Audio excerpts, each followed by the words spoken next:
When we heard Call of Duty Black Ops was preparing to unveil its multiplayer, we didn't waste any time. Our destination, Treyarch. Our mission, the most detailed hands-on coverage inside Xbox can provide. So sit back, relax, and keep a sharp lookout.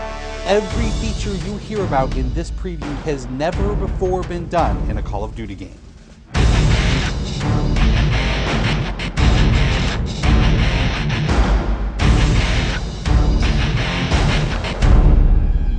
We begin where the multiplayer trailer for Black Ops left off, with theater mode.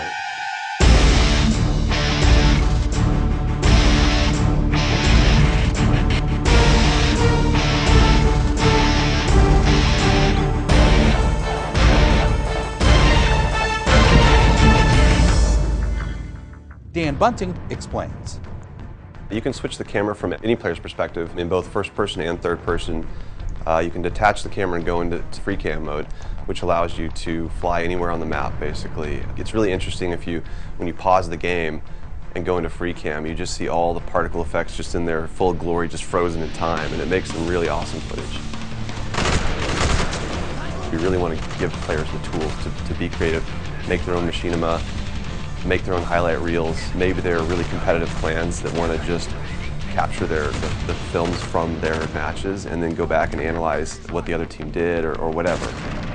Also brand new to Call of Duty is Black Ops' new currency system.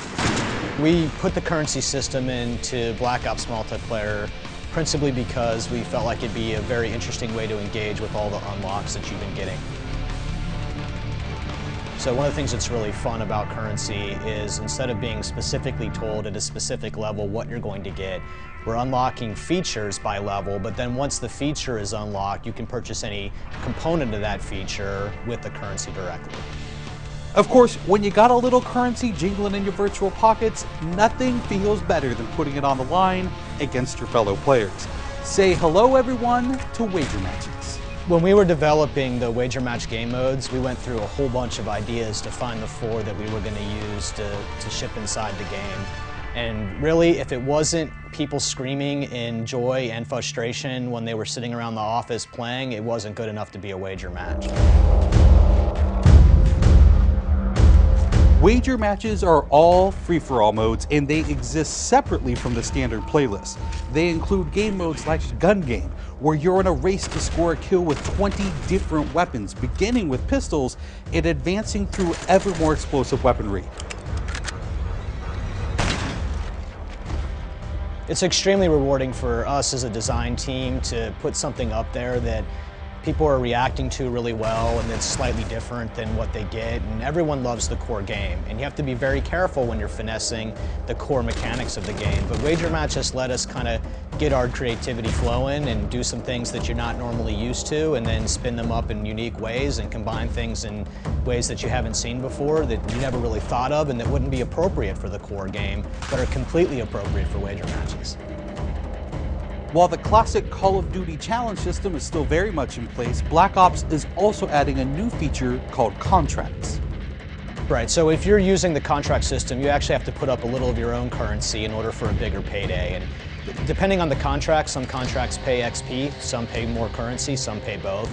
But they're all time limited and it's game time limited, so you have to go to work to accomplish that contract within the time period in order to get paid.